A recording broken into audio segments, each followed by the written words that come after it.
Welcome students. आज जो हम टॉपिक डिस्कस करने जा रहे हैं वो सामने ही लिखा आपके इलेक्ट्रिक पोटेंशियल एनर्जी, और जिसमें कि इलेक्ट्रिक पोटेंशियल हम पहले ही पढ़ चुके हैं। और इलेक्ट्रिक पोटेंशियल एनर्जी में बेसिक डिफरेंस क्या है। देखिए, जब आप इलेक्ट्रिक पोटेंशियल पढ़ते हैं तो किसी एक पर्टिकुलर चार्ज की स्ट्रेंथ को इवेलुएट करते हैं।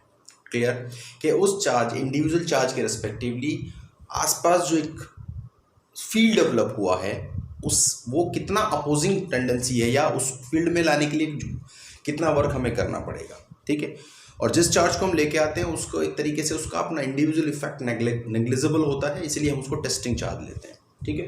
तो यानी इलेक्ट्रिक पोटेंशियल में हम एक इंडिविजुअल चार्ज की स्ट्रेंथ एवेलुएट करें, लेकिन इलेक्ट्रिक पोटेंशियल एनर्जी में हम चार्ज सिस्टम की बात करते हैं, यानी कि दो या दो से ज़्यादा चार्जेस एक जगह इक्विलिब्रियम में किस तरीके से स्टेबल हो सकते हैं, और उस स्टेबिलिटी के रेस्पेक्टिवली जो आपको वर्क करना पड़ रहा है उसी को हम उसकी इलेक्ट्रिक पोटेंशियल एनर्जी कहते हैं। तो इसको कैसे डिफाइन करेंगे हम? Definition, it is the work done to form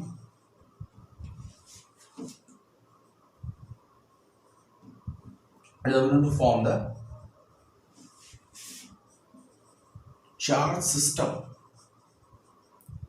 किसी चार्ज सिस्टम को फॉर्म करने के लिए जो वर्क डन है, जो एनर्जी रिक्वायर्ड है, वो उसकी इलेक्ट्रिक पोटेंशियल एनर्जी है। दूसरे वर्ड में क्या लिख सकते हैं? It is the work done to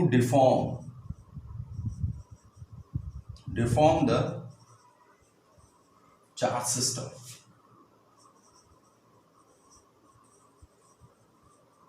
यानी कि उस चार्ज सिस्टम को डिफॉर्म करने के लिए जो वर्क करना पड़ेगा, जो एनर्जी रिक्वायर है, उसको हम क्या कह रहे हैं? Electric potential energy. क्लियर? चलिए, अब हम बात कर रहे हैं इसका मैथमेटिकल एक्सप्रेशन कैसे निकालें।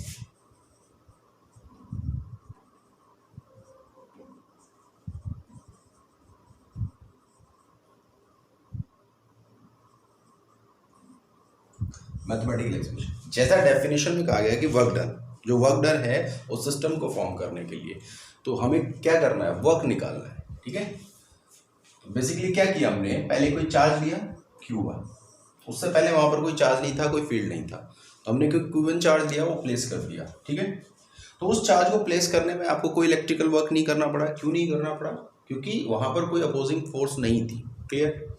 अब जब हम यहां पर कोई दूसरा चार्ज प्लेस करते हैं, लेट Q2, तो इस चार्ज को प्लेस करने के लिए हमें इसके रिस्पेक्टिवली वर्क करना पड़ रहा है, और जब ये पहला चार्ज प्लेस हो गया तो उसके रिस्पेक्टिवली एक पोटेंशियल डेवलप हो गया। ठीक है। तो पोटेंशियल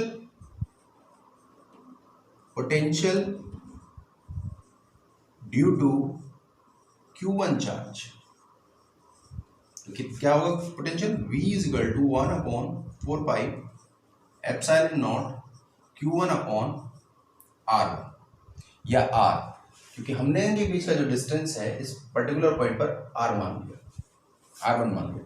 वैसे तो generally expression 1/4 epsilon Q upon R, क्योंकि इनके बीच का डिस्टेंस R1 है तो हमने इसको R1 कंसीडर कर लिया। यानी कि इस पॉइंट पर, इस पर्टिकुलर डिस्टेंस पर जो पोटेंशियल Q1 की वजह से है वो 1/4 एप्सिलॉन Q1 अपॉन R1 है। Question first. क्लियर? अब हम उस पोटेंशियल के रेस्पेक्टिवली, उस पोटेंशियल के अगेंस्ट Q2 चार्ज को प्लेस कर रहे हैं। तो Q2 जब हम प्लेस कर रहे हैं तो work done to place charge Q2 in the field of Q1 charge. Q1 charge के फील्ड में हम Q2 को प्लेस कर रहे हैं, तो हमें कुछ वर्क करना पड़ेगा। वर्क क्या होगा? Work is equal to potential into charge. Potential कौन सा? V1 वाला। ठीक है। Q1 की वजह से पोटेंशियल, और चार्ज कौन सा प्लेस कर रहे हो? Q2 प्लेस कर रहे हो। क्लियर? तो वर्क क्या हुआ? वर्क इक्वल टू हो गया 1/4 एप्सिलॉन नॉट Q1 R1, इनके बीच डिस्टेंस R1, और Q2 तो यानी कि एक्सप्रेशन क्या हो, वर्क इज इक्वल टू हो गया, या इस डिस्टेंस को आप इनके बीच का r12 डिस्टेंस भी कह सकते हैं। ठीक है, ये हो गया 1/4 epsilon naught Q1 Q2 upon R12। Clear. R12 हमने क्यों कहा, क्योंकि यहां पर और चार्जेस भी हो सकते हैं। ठीक है, तो क्योंकि Q2 की बात हो रही है तो Q2 के लिए फिर हमने इंडिकेट कर दिया। अभी तो फिलहाल 2 हैं तो कोई दिक्कत नहीं है, जब 2 से ज़्यादा हो जाते हैं तो उसके लिए एक स्पेसिफिक डिस्टेंस देना पड़ता है। ठीक है, तो यानी कि ये वर्क है, यही उसकी पोटेंशियल एनर्जी है, इक्विलिब्रियम में वही उसकी पोटेंशियल एनर्जी है। This work stored in its potential energy,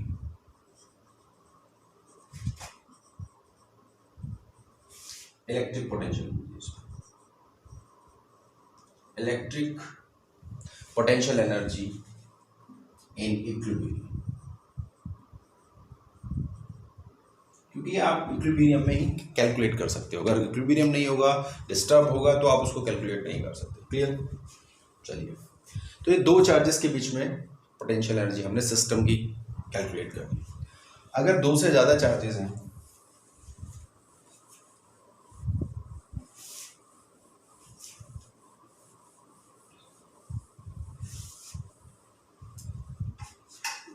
दो से ज़्यादा चार्जेस के लिए क्या होगा, यहां हमने Q1 चार्ज रख दिया, यहां हमने Q2 चार्ज प्लेस कर दिया, यहां हमने Q3 चार्ज प्लेस कर दिया। ठीक है, तो होगा क्या, जैसे कि पहले आपको क्लियर है कि एक वर्क तो इसके रिस्पेक्टिवली W1, एक वर्क W2।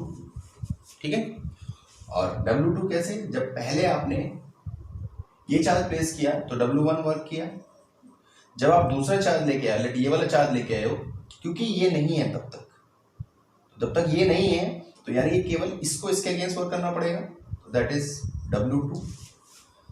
लेकिन जब ये दोनों चार्ज प्लेस हो गए, जब Q3 चार्ज लेके आएंगे तो आपको 2 वर्क और करने पड़ेंगे। एक वर्क इसके अगेंस्ट, दैट इज, इसको आप W13 कह सकते हैं। ठीक है, इसको आप W12 कह सकते हो। W1 इसलिए किया है इससे पहले कोई चार्ज नहीं था। इसको इसके अगेंस्ट भी एक वर्क करना पड़ेगा, क्या होगा वो, W23। क्लियर। तो पूरे सिस्टम को फॉर्म करने के लिए आपको 4 वर्क करने पड़ रहे हैं। पहला इंडिविजुअल W1, दूसरा इसके अगेंस्ट क्योंकि ये चार्ज नहीं था, जब 2 चार्ज आ गए तो इसको इन दोनों के अगेंस्ट। तो नेट वर्क डन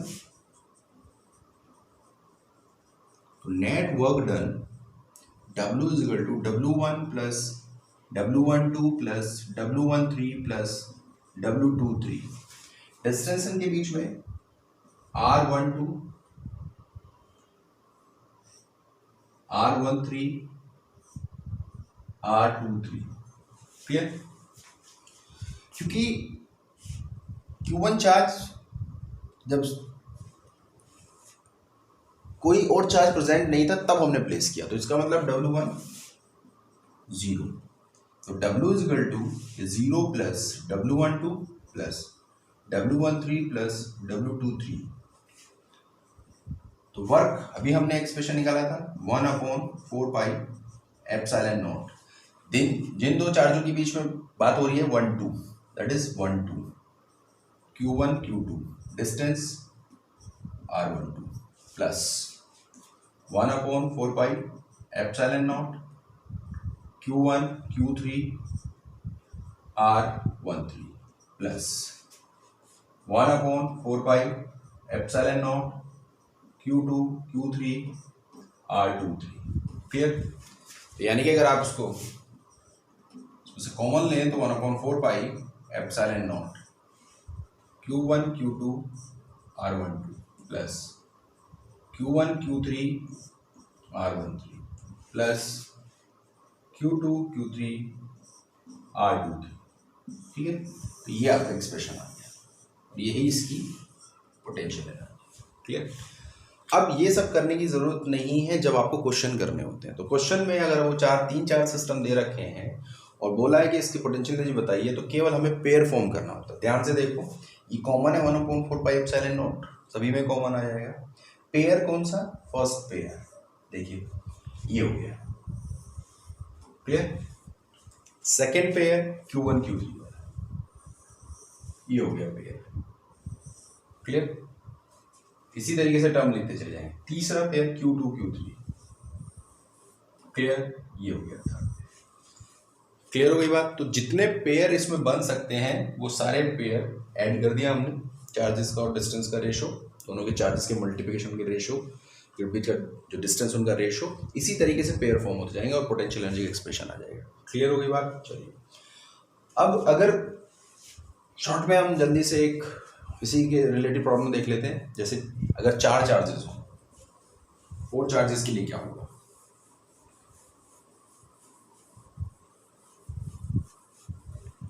तो 4 चार्जेस के लिए आपने 4 चार्जेस प्लेस कर दिए, तो स्क्वायर है Q1 minus Q2 Q3 minus Q4। आपसे कहा गया है इस पूरे सिस्टम की पोटेंशियल एनर्जी निकालिए। तो देखिए अभी हमने शॉर्टकट बताया, पेयर बना लीजिए। ये R2 4 डिस्टेंस, 3 4 डिस्टेंस, ये R2 4, ये R1 2, ये R1 3, और डायगनली भी है, ये डिस्टेंस है R2 3, ऐसे ये डायगनली है R1 4। तो जितने भी पेयर फॉर्म हो रहे हैं, एक ये पेयर हो गया, एक ये पेयर हो गया, एक ये पेयर हो गया, एक ये पेयर हो गया, और डायगोनल पेयर भी हो गया।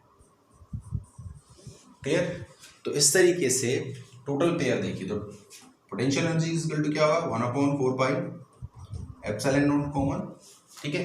पहला पेयर तो Q3 Q4, क्योंकि माइनस है माइनस, ठीक है, मल्टीप्लिकेशन है दोनों के, plus minus minus, R3 4।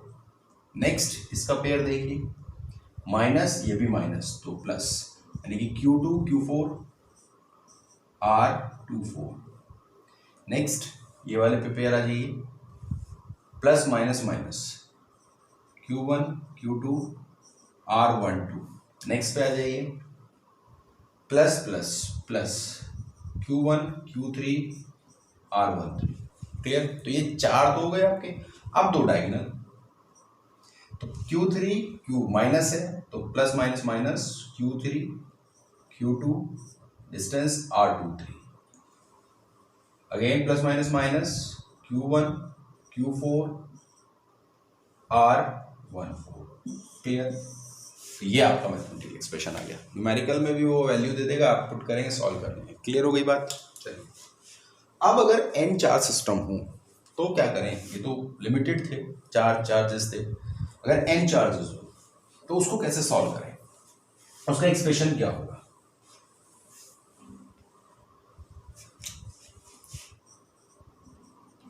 Electric potential energy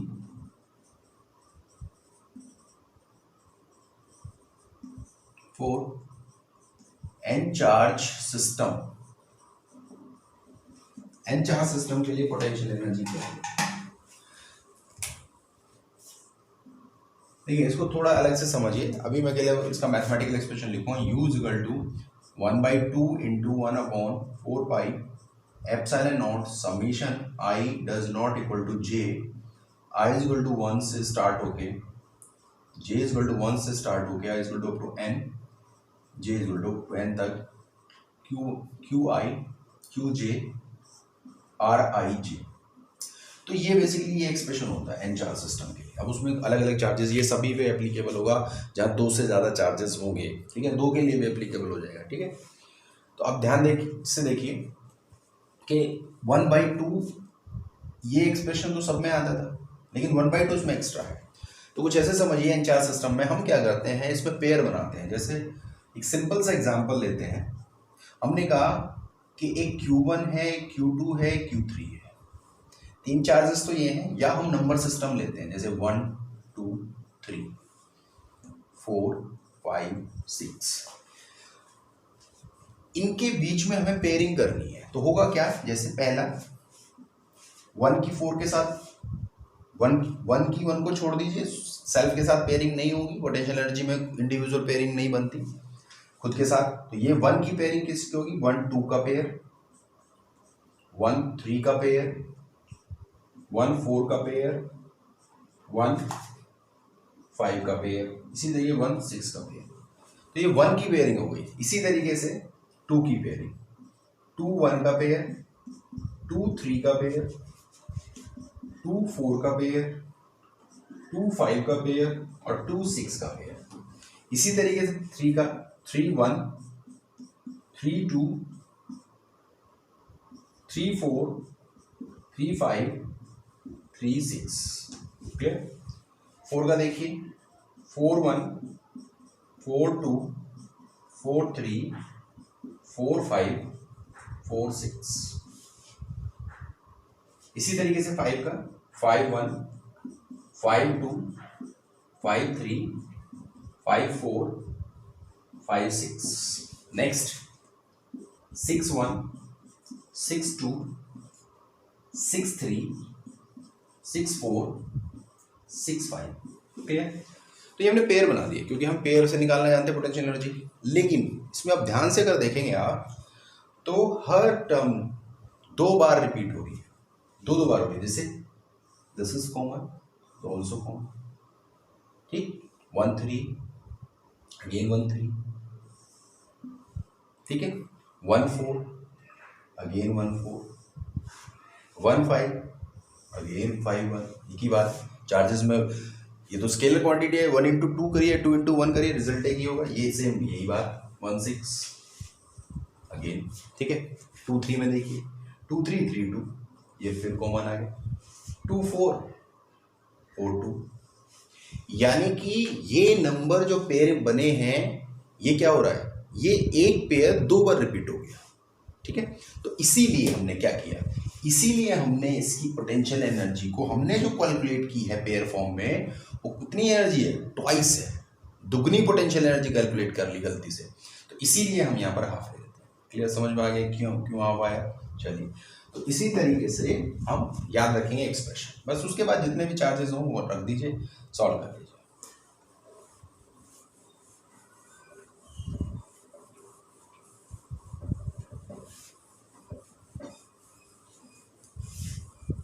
चलिए, अब हम बात कर रहे हैं, अगर पहले से वहां पर कोई फील्ड प्रेजेंट है और हम तब चार्ज प्लेस कर रहे हैं, electric potential energy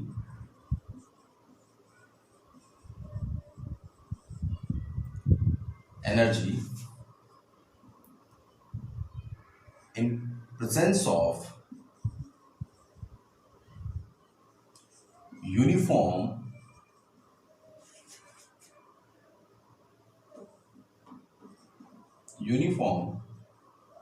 electric field. अगर यही एक्सप्रेशन हम किसी इलेक्ट्रिक फील्ड की प्रेजेंस में निकालें, वहां इलेक्ट्रिक फील्ड नहीं था, वहां चार्जों का खुद का ही अपना फील्ड डेवलप हो रहा था, इंडिविजुअल को उन्हीं का सिस्टम फॉर्म कर रहा था। लेकिन यहाँ पहले से एक चार्ज, पहले से एक इलेक्ट्रिक फील्ड है, यूनिफॉर्म इलेक्ट्रिक फील्ड। तो ऐसे केसेस में क्या होगा, देखिए वही तरीका है, हम पहले कोई चार्ज लेके आए Q1, तो जब हम Q1 लेके आएंगे, तो क्योंकि इस इलेक्ट्रिक फील्ड के रिस्पेक्टिवली इस डिस्टेंस पर हमने मान लिया ये R1 डिस्टेंसेस, तो एक पोटेंशियल होगा। ठीक है, तो V क्या होगा, अगर हम बात करें पोटेंशियल क्या होगा इस डिस्टेंस के लिए, V is equal to 1/4 pi epsilon naught. इसका, इसकी वजह से अपना कोई फील्ड है तो इसका अपना एक पोटेंशियल है, तो दैट इज V1। ठीक है, कितने डिस्टेंस पे, R1 डिस्टेंस पे, क्योंकि इलेक्ट्रिक फील्ड है तो वहाँ इलेक्ट्रिक पोटेंशियल भी होगा। अब वहां पर हम चार्ज लेके आ रहे हैं, तो वर्क क्या होगा, work is equal to charge into potential. Clear. Next हम क्या करेंगे, सेकंड चार्ज लेके आएंगे Q2। ठीक, ये R2 डिस्टेंस पे इलेक्ट, इसका डिस्टेंस हमने R2 मान लिया, कहीं भी हो सकता है R2 डिस्टेंस, और कुछ भी हो सकता है। तो फिर वही बात, फिर पोटेंशियल क्या हो जाएगा, V2, और उस पॉइंट पर, और चार्ज क्या होगा Q2, तो वर्क क्या होगा, तो ये वर्क W1, ये W2 क्या होगा Q2 V2। क्लियर। अब इस Q2 चार्ज को केवल इस इलेक्ट्रिक फील्ड के पोटेंशियल के अगेंस्ट ही नहीं काम करना, इसे Q1 का जो पोटेंशियल है उसके अगेंस्ट भी काम करना है। क्लियर हो रही बात? तो यानी कि एक एक्स्ट्रा वर्क और करना है इसको, W1 के अगेंस्ट काम करना है 2 को, ठीक है, इंटरेक्शन टर्म। तो वो क्या होगा, जो हम पोटेंशियल से निकाल सकते हैं 4 pi epsilon naught Q1 Q2 upon R12। Clear? तो net work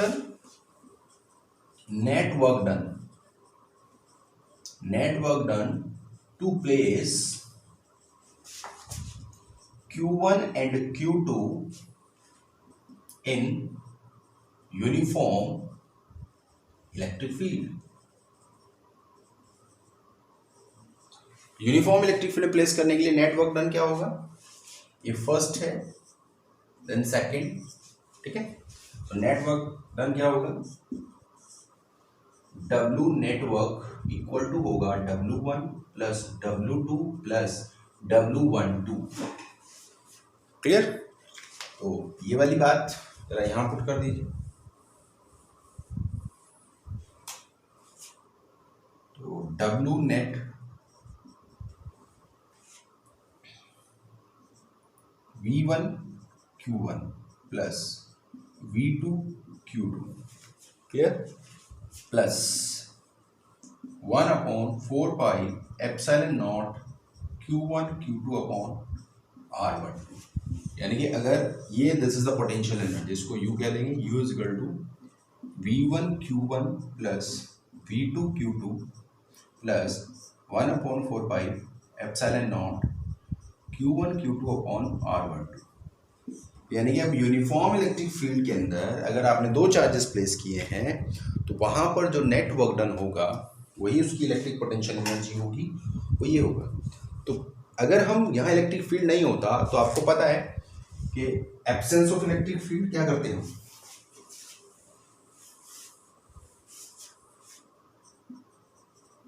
absence of electric field, तो V1 भी क्या हो जाता, 0, और V2 भी क्या हो जाता, 0। तो क्या आ जाता, U is equal to 1 upon 4 pi epsilon naught Q1 Q2 upon R12, जो कि हम पहले ही पढ़ चुके हैं एब्सेंस में, तो इसको सेटिस्फाई कर रहा है। Clear students? तो ये यहाँ पर हमारा electric potential energy topic clear होता है और अब इसके आप न्यूमेरिकल प्रैक्टिस कर सकते हैं। Thank you students.